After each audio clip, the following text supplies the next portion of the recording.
That there were things that could have been done different, and that there were things that was overlooked that could have been incorporated. But as I stated in the beginning, we were the first state to legalize recreation cannabis, and things were overlooked. First of all, you can't overlook something that you've been specifically warned about.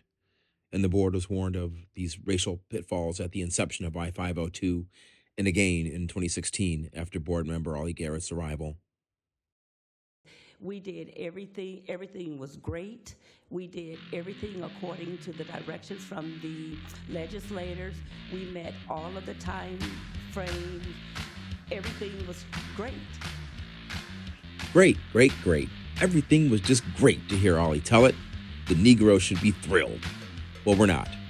In fact, we still have no stores in King County 11 years after I-502 and 8 years after Ollie's appointment to the agency.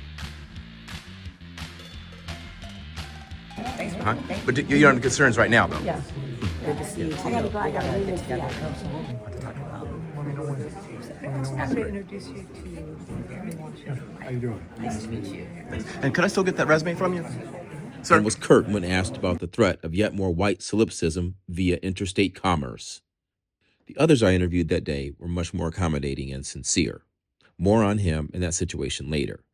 Today, however, we are focused on another gatekeeper, specifically long-term LCB Board Member Ollie Garrett, as we analyze her actual merit in a system that has removed all black and brown dispensaries in favor of white-owned stores in King County more than 10 years after I-502. In the meeting, Garrett misrepresented the facts in the situation. She claimed that everything was hunky-dory, as you heard, and that the board was following all the rules as set forth by the legislature. This is a blatant lie. In point of fact, I mentioned in a recent LCB video, in the reduced 3-minute time span, of course, that, for example, Black Excellence in Cannabis, President Peter Manning had warned Garrett about corruption and racism on a public records request I got. And then there's the pending lawsuit by Mike Asai and Emerald City Collective that claims that whites without requisite cannabis certifications on their LLCs got licenses after I-502, while qualified black and brown were rejected without reason. Now, these white stores, again, lacked medical experience, did not pay taxes, and lacked cannabis distinctions on their business licenses. I'll say it again. For example, I'm told that Uncle Ian Eisenberg reportedly obtained a Priority 1 classification in 12 hours. Now, this sort of, if you want to call it de facto or willful de jure discrimination, now provides the predicate for specific racial remedy by and through the legislature under any principled strict scrutiny analysis. I've made that point. I'm going to continue to make that point. With Chandra Wax hiring Kim Potter, the manslaughter of Dante Wright. Okay, that's how you get there. So since LCB, we know that they gave out licenses unequally during 502. So since LCB injected race into this equation on multiple occasions, there's a legitimate reason now, under a strict scrutiny test, to use race as a factor in going forward. That's what we learned in law school. That's what I did as a practicing attorney. That's what I'm doing as a citizen right now, explaining the law so that legislators can do the right thing. And if I could have my friend hand these out, please. Concluding now, I want to mention that on transparency, I've asked for Director Lukela's CV about 1,000 times, and I never got it. So I don't understand that. Yeah, I understand. Can I just get the CV from Director Lukela? That's what I went to law school for, was this type of thing right here. It's also why I became a journalist. Next, I have documented how some of these white stores are directly across the street from each other in violation of Seattle's 1,000-foot distancing codes. Now, this all happened under Garrett's advisory ambit. And here we are. I can spend $100 right here soon. And guess what? I spent $100 right there too. It's all funny that way, isn't it?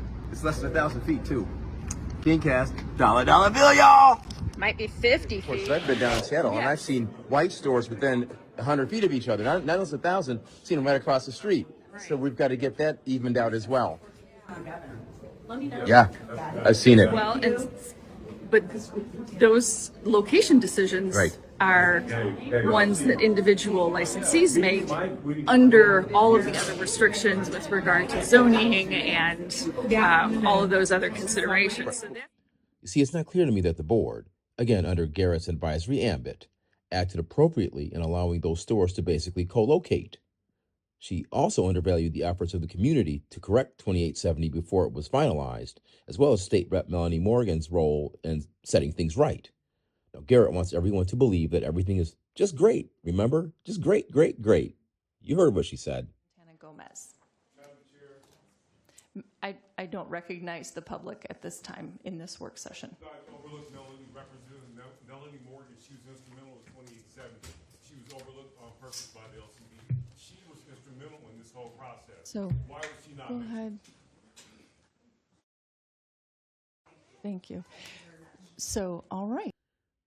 Not only that, local analyst Jim McCrae specifically told me that he, quote, smelled blood in the water, unquote, relative to Ollie Garrett and her bookkeeping at Tabor 100. Recall also that several black and brown individuals who worked with Garrett relative to Tabor told me they were, in the alternative, traumatized by seeing her in my videos, that they had legal nightmares with her, and that they viewed Garrett as a gatekeeper. Trust me, I have my notes, and I'll take a polygraph on it if you don't believe it. I will. And don't get mad at me for telling the truth, as credible people have relayed to me. And don't you dare accuse me of unfairly attacking a poor black woman on the board, as David Postman has done, when in fact I am identifying someone identified as a gatekeeper against her own kind. I'm King Cast. I'm going to say what I need to say. Lastly, given that former board chair David Postman and Mr. McCrae have publicly demonstrated mutual respect to each other, one would think that a progressive board and legislature would follow up on those concerns, right? Right. So let's see it happen. And that's why, as a former assistant state attorney, I support former Seattle City Attorney Pete Holmes to join the board, take a look into these things, and clean it up. That's the only hope we have for the future. This video is dedicated to Studs Turkle, Mike Royko, and Evan Wright. I never met Studs. I spoke to Mike in his office when they covered one of my cases. And Evan and I go back to the 70s, and he was very interested in this whole fiasco.